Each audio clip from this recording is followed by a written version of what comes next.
Bonjour, petite vidéo sur un escalier de comble Farco, c'est le modèle LWT, donc je l'ai pris principalement pour cette partie-là, une porte on va dire avec un coefficient lambda de 0,51 et surtout qu'au niveau des tailles il y a plusieurs choix de, on va dire, de carénage de trémies. Ici c'est le modèle 55 par 100, donc un pointrade d'accès relativement plus petite que les 60 par 120 standard.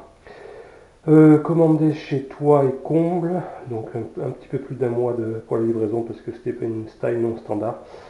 Voilà, donc c'est un escalier en 4 parties et en fait le plus difficile je pense ça va être, c'est l'ouverture de la trémie parce que moi j'avais juste une petite trappe d'accès donc je vais vous montrer ça. Donc ici vous avez la nouvelle ouverture, hein, voilà, donc j'ai fait à peu près alors c'est 98,5 par 53,5 en fait pour être précis.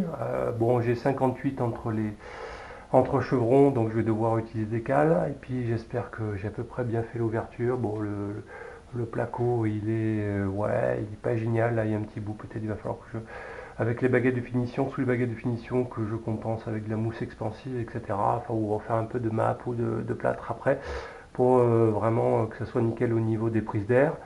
Voilà, donc maintenant j'ai pré-percé les deux trous pour mettre les tasseaux pour soutenir, parce que c'est un système où il faut mettre, pour le monter, il faut mettre deux tasseaux, on va dire sur la largeur la plus petite, et puis commencer à installer, et puis après serrer sur le cadre, voilà. Donc je vous montre ça plus tard. Donc voici après montage, l'escalier de comble.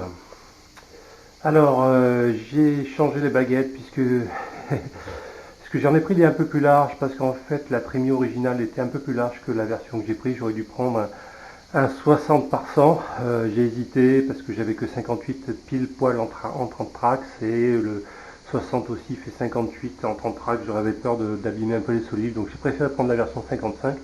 Donc du coup, j'avais un peu de jour dans l'ouverture originale de la trémie que j'ai comblé avec finalement de l'enduit de rebouchage, ok, à prise rapide, et puis que j'ai poncé et j'ai mis des baguettes, donc c'est pas parfait, celle-là il faut que je la refasse. Celle-ci elle est au niveau de la lampe, donc j'avais des contraintes, j'avais tout calculé. Alors au niveau de difficulté du montage, retour d'expérience, on dit que c'est seul, mais en pratique c'est quand même difficile de le monter tout seul. J'ai dû me demander pendant 3-4 minutes une aide d'une deuxième personne pour vraiment le hisser sur les deux tasseaux intermédiaires temporaires qui permet de le maintenir à poste. Autre difficulté que j'ai eue, bon mon plafond n'était pas parfaitement plan, donc ça veut dire que le cadre des fois était plus bas que le plafond ou des fois un peu plus haut, donc il faut jouer également, si vous avez des rails de placo, jouer avec les suspentes, les redresser un petit peu pour aplanir un peu les choses. Voilà, sinon au niveau ouverture, ça se passe bien. Je vais vous montrer ça. Donc on prend la tige, donc l'avantage c'est que maintenant il y a une fermeture. Donc vous descendez, vous le retenez, voilà. Hop, et vous descendez tranquillement. Donc là, pas de risque que ça vous tombe sur la tête. Attention, les ressorts sont assez violent. Je vais tenir comme ça. Voilà.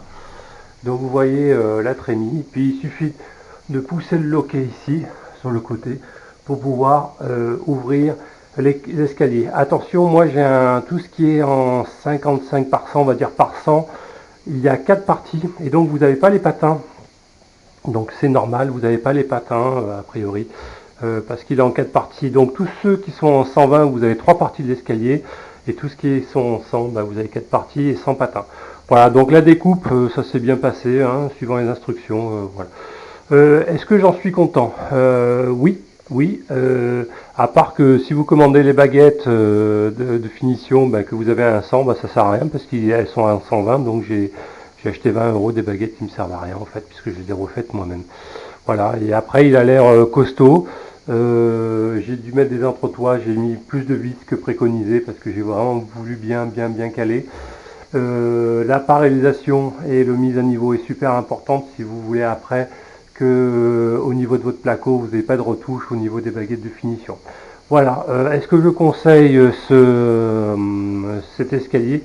Pour l'instant j'en suis assez content. Voilà, donc c'est vrai que c'est le haut de gamme. au travers de l'isolation. Donc vous pouvez voir la tranche sur le côté. Des isolations. La plaque me paraît super légère, donc c'est du polystyrène à l'intérieur, hein, ni plus ni moins.